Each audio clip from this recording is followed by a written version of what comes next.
नमस्कार दोस्तों, मैं हूं आपका दोस्त जीतू। आप देख रहे हैं आपका अपना YouTube channel jobs town Jeetu. आज का वीडियो आपके लिए बहुत ही खास है क्योंकि हम बात करने वाले हैं उस कैबिनेट बैठक की जो केवल बैठक नहीं बल्कि लाखों परिवार को उम्मीद और भविष्य से जुड़ी हुई है।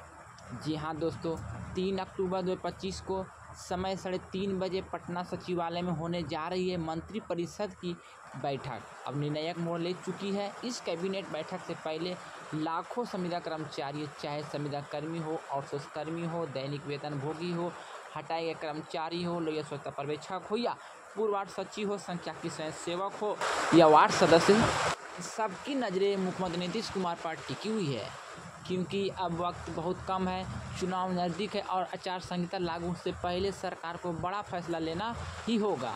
और अगर फैसला नहीं लेता है तो उसका परिणाम सिर्फ कर्मियों तक सीमित नहीं रहेंगे बल्कि सीधा असर बिहार के राजनीतिक और चुनावी नतीजे पड़ सकते हैं। तो दोस्तों, सारा जानकारी, सारा इन्फॉर्मेशन मैं आपको इस वीडियो में आज विस्तार से देने वाले हैं। लेकिन उससे पहले छोटी सी रिक्वेस्ट भी करेंगे कि अगर आप लोग चैनल पर पहली बार जुड़े हैं तो कृपया करके चैनल को सब्सक्राइब कर लीजिएगा। वीडियो पसंद आएंगे तो वीडियो को लाइक कीजिएगा, वीडियो को शेयर कीजिएगा, साथ में बेल वाला आइकन को प्रेस कीजिए जिससे कि भविष्य में कोई भी अपडेट, कोई भी जानकारी आएंगे आपसे संबंधित, आपके विभाग से संबंधित, जिसकी जानकारी सबसे पहले आपको टाइम पर नोटिफिकेशन के माध्यम से जानकारी प्राप्त हो जाएंगे। तो साथियों, चलिए ज़्यादा समय नहीं लेते हैं, वीडियो को करते हैं स्टार्ट। बस आप लोग सावधानीपूर्वक वीडियो को अंत तक देखने का काम कीजिएगा। तो दोस्तों, बिहार सरकार की ओर से एक पत्र जारी किया गया है जिसका पत्र मैं आपको स्क्रीन पर फ्लैश करके दिखा रहे हैं।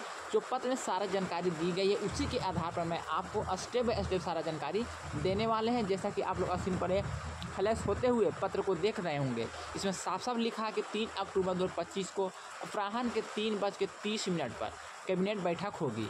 यह बैठक इतनी अहम क्यों है? तो क्योंकि इसके बाद आचार संहिता लग जाएगी और सरकार कोई बड़ा फैसला नहीं ले सकेगी क्योंकि इस बैठक में 45 विभाग से जुड़े संविदा कर्मी और सोशकर्मी की फाइल रखी जानी है क्योंकि कर्मियों की आवाज़ अब सड़कों से लेकर सोशल मीडिया तक गूंज रही है। यानी साफ है कि यह कैबिनेट बैठक सिर्फ बैठक नहीं, सभी को किस्मत बदलने वाली ये अंतिम बैठक है। तो दोस्तों, किन किन कर्मियों की किस्मत पर दाव लगेगी, सारा इन्फॉर्मेशन मैं आपको यहाँ पे देने वाले हैं। तो यहाँ पर देखिएगा आप लोग सावधानीपूर्वक। अब हम एक एक करके विस्तार से उन सभी वर्गों की बात करेंगे जिनकी नज़रें इस कैबिनेट पर टिकी हुई है। पहले में देखिएगा तो पूर्व वार्ड सचिव हो गया, जो कि लंबे समय से मानदेय और सेवा बहाली की मांग कर रहे हैं। कई बार पटना से लेकर विधानसभा तक आवाज़ उठाई लेकिन ठोस फैसले नहीं हुआ।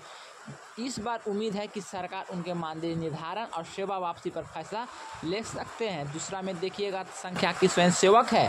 सांख्यिकी स्वयंसेवक ने घर घर जाकर आंकड़े जुटाए लेकिन बदले में अस्थायी नौकरी की सुरक्षा नहीं मिली।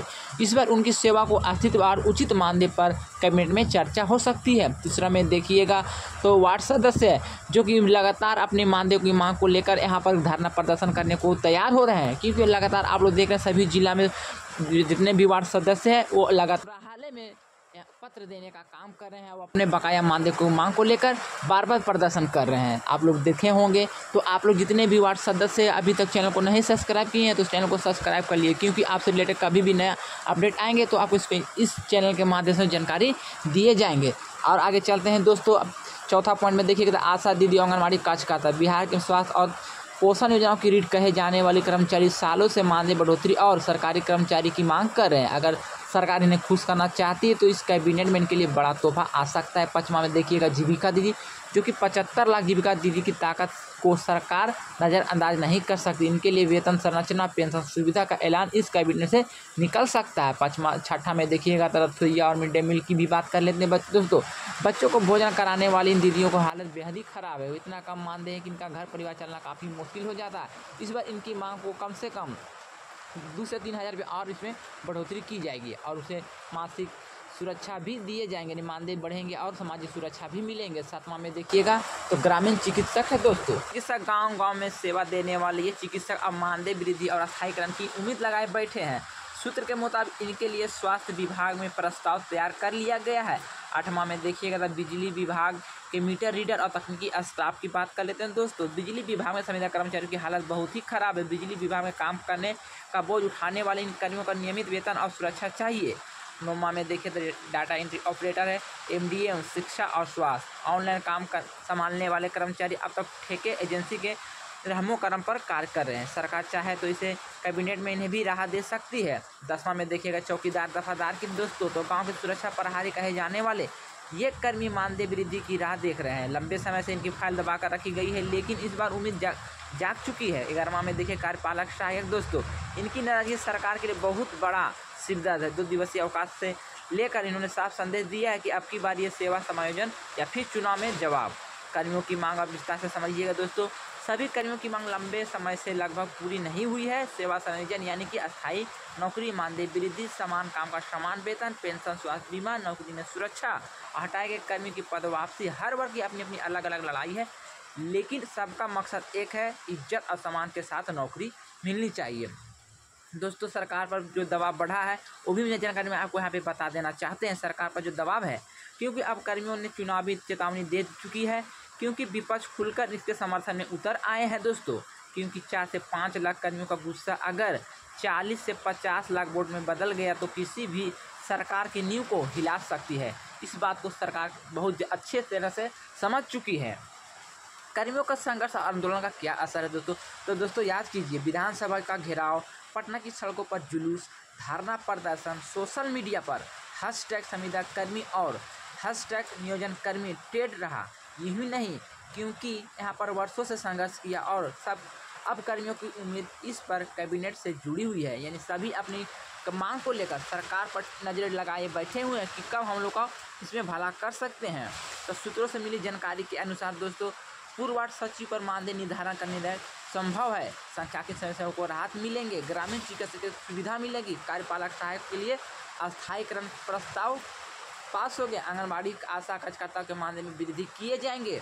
दोस्तों एक साधारण कर्मचारी की हालत समझिए, हर दिन 10 से 12 घंटे काम करने के बाद भी महीने तक मानदेय मात्र 7 से 8 हज़ार 9 हज़ार रुपये ही मिलते हैं, इससे ज़्यादा नहीं मिलता है। बच्चों की पढ़ाई, घर का खर्च, दवा सब कैसे चलता है ये आप लोग को अच्छी तरह से पता है।